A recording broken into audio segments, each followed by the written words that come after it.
Hello children, I hope you all are good. So once again I am here with the new topic of SST, that is crafts and industry. और इस chapter में हम पढ़ने वाले हैं जो different types की craft और इंडस्ट्री प्रिवेलिंग थी इंडिया में ब्रिटिश अराइवल के बाद, उनके साथ क्या हुआ।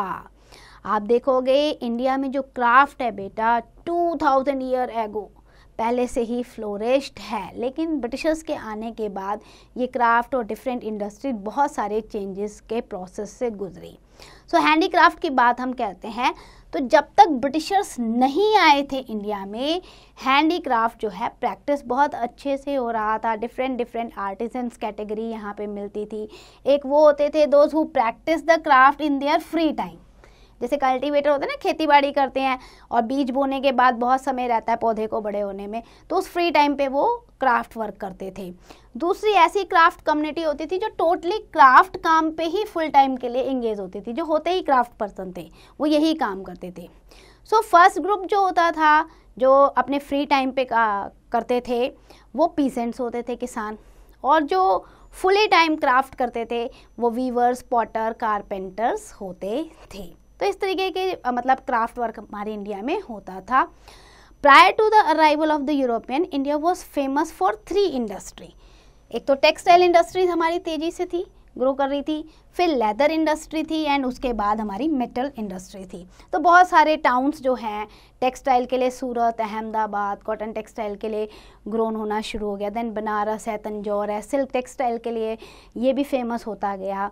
देन उसके अलावा आप देखोगे jewellery, cutting, polishing, precious stones के लिए बहुत सारे जो इंडस्ट्रियल टाउन थे वो डेवलप होने शुरू हो गए। आप देखो मुरादाबाद, देन बनारस में brass work, copper work, bronze utensils, Nashik, Poona, Hyderabad में मेटल इंडस्ट्री, कच्छ, सिंध और पंजाब में अगर आप देखोगे आर्म्स, एंड कोल्हापुर, सतारा, गोरखपुर, चित्तौड़, यहाँ पे आपको ग्लास इंडस्ट्री। तो कहने का मतलब ये है कि ब्रिटिशर्स के आने से पहले भी इंडिया में ये स्मॉल स्केल इंडस्ट्रीज अच्छे से वर्क कर रही थी।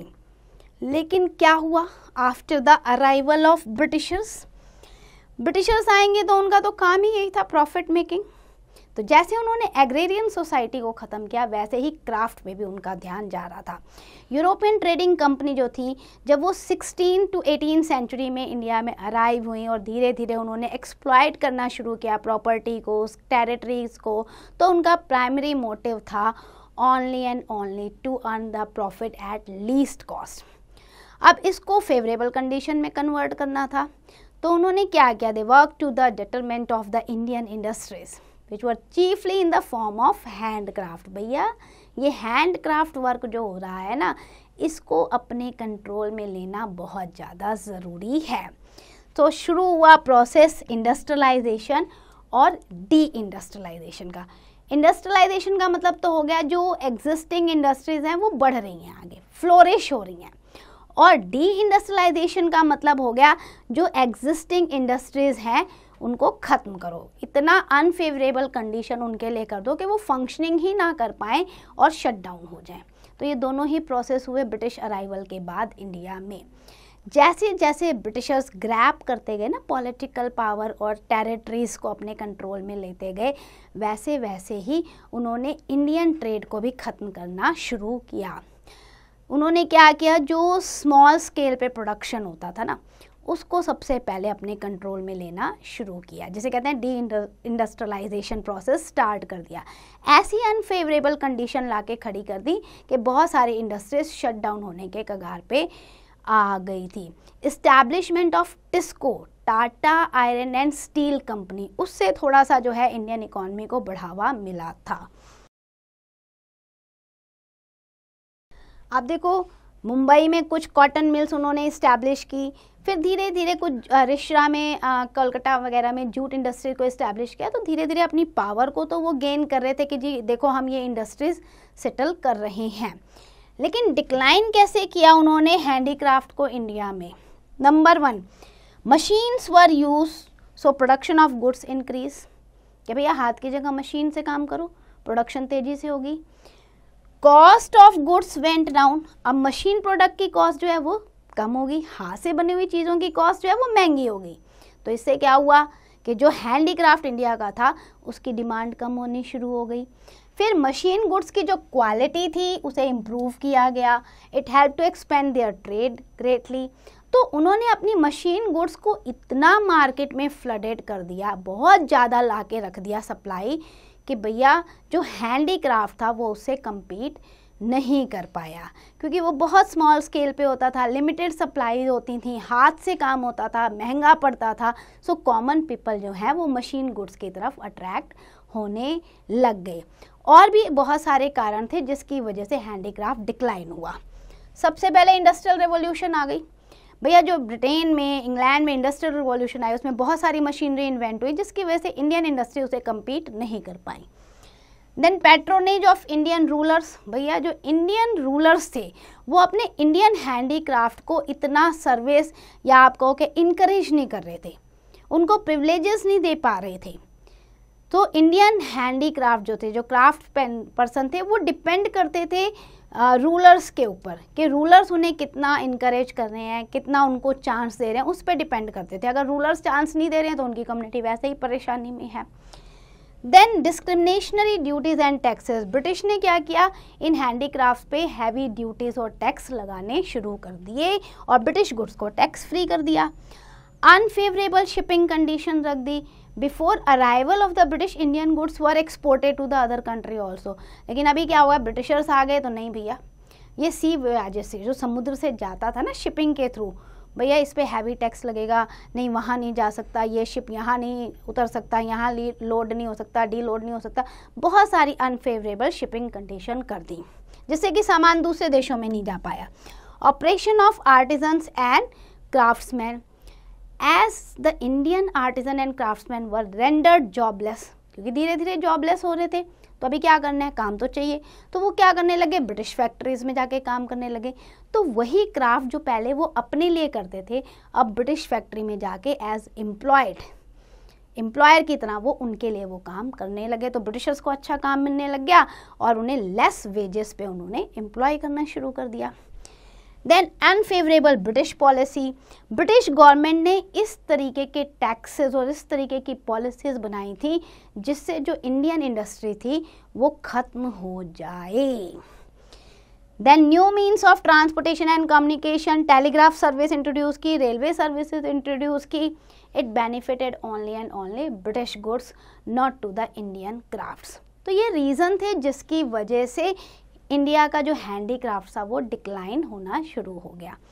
ग्रोथ ऑफ इंडस्ट्री अगर देखें हम 20th सेंचुरी में, so when the Indian perceived helpless, hopeless हो गए, हेल्पलेस हो गए, तो उन्हें ये लगा कि भैया हमें कुछ तो एफर्ट करना पड़ेगा ना अपनी इंडस्ट्री को आगे बढ़ाने के लिए, कुछ तो हमें स्टेप्स लेने पड़ेंगे, अदरवाइज इंडियन इकॉनमी पूरी शटडाउन हो जाएगी और कम्प्लीटली ब्रिटिशर्स के कंट्रोल में आ जाएगी। तो जब नेशनल मूवमेंट स्टार्ट होना शुरू हुआ ना 1885 में, इंडियन नेशनल कांग्रेस बनी, तो उस समय इंडिया में जो छोटी छोटी इंडस्ट्रीज़ थी उन्होंने दोबारा से अपने आप को रीगेन करने की कोशिश की। Imperial department of commerce and industries establish हुआ 1905 में। स्वदेशी मूवमेंट स्टार्ट हुआ जिसकी वजह से लोग स्वदेशी प्रोडक्ट की तरफ जो है आकर्षित होना शुरू हो गए। फिर फाइन अपॉर्चुनिटीज़ मिली इंडियंस को वर्ल्ड वॉर की तरफ। जब वर्ल्ड वॉर 1 हुई उस समय क्या हुआ, शिपिंग डिफ़िकल्ट हो गई थी क्योंकि ब्रिटेन जो था वो वर्ल्ड वॉर में इंगेज हो गया था। उस समय भी हमारी जो इंडस्ट्रीज़ थी उन्होंने अपने आप को फटाफट डेवलप करने की कोशिश की। तो हम ये कह सकते हैं as a result some British capitalist and industrialist also helped in the Indian industries. आप देखो, the Indian industries face unfavourable conditions yet they displayed courage to compete with the British industries. इसके बावजूद मतलब देखो इतनी अनफेवरेबल कंडीशन आई फिर भी वो यूरोपियन इंडस्ट्रीज़ के साथ compete करने के लिए अपने आप को मतलब कहते हैं ना धीरे धीरे धीरे प्रोसेस से आगे बढ़ रहे थे। जैसे jute, coal mining, steel plantation, इस इंडस्ट्रीज़ को वो बढ़ा रहे थे। ग्रेजुअली जो इंडस्ट्रीज़ थी उन्होंने अपने आप को ऑर्गेनाइज करना शुरू किया मॉडर्न लाइन्स पे कि भैया हमारा ना पुराना ही तरीका चल रहा है, कुछ न्यू टेक्नोलॉजी हमें इंट्रोड्यूस करनी पड़ेगी। तो उन्होंने क्या किया, export of finished Indian goods started from meagre level. The proportion of manufactured export to the total export from India was mere 8% in 1879। यानी अपने आप को सेल्फ सफिशिएंट बनाना बहुत ज़्यादा ज़रूरी था। तो उसी पीरियड में प्रोपोर्शन ऑफ मैन्युफैक्चर्ड इंपोर्ट जो है टोटल इंपोर्ट से फेल डाउन होना शुरू हो गया। So Indian industries were able to compete the British industry to some extent. मतलब कुछ हद तक उन्होंने अपने आप को कोशिश की मॉडर्नाइज करने की, अपने एक्सपोर्ट को बढ़ाने की, इंपोर्ट को कम करने की, ताकि किसी तरीके से इंडस्ट्रीज जो है इंडियन इंडस्ट्री वो ग्रूम कर सके। अब देखते हैं हम role of railways and telegraph. इनका क्या रोल था भाई? They help the British to transport the goods from one place to another, और बहुत तेज़ी से ये हेल्प कर रहे थे उनके एक्सपोर्ट इंपोर्ट में, उनके ट्रांसपोर्टेशंस में। These also helped in industrial development in India, as the Indian could also make use of these railways and telegraphs, है ना। So Indian को भी थोड़ा benefit हो गया। Railways were chiefly used to procure raw material and distribute into the finished goods. So railway की help भी Indian industries ने ली। Knowledge window को check करते हैं। At present Indian Railway has network of 63,465 kilometre. Largest network कहा जाता है Asia में और यूनियन टेरिटरीज में। It is the largest network Asia and second largest network in the world also. तो रेलवे बहुत अच्छे से इंडिया में डेवलप हुई है। अब चलते हैं हम मेजर इंडियन इंडस्ट्रीज़ की बात करते हैं। सो मेजर इंडियन इंडस्ट्रीज़ जो हैं उसमें जूट, कॉटन, बहुत सारी इंडस्ट्री थी। और जूट को बेसिकली हम क्या कहते हैं बेटा?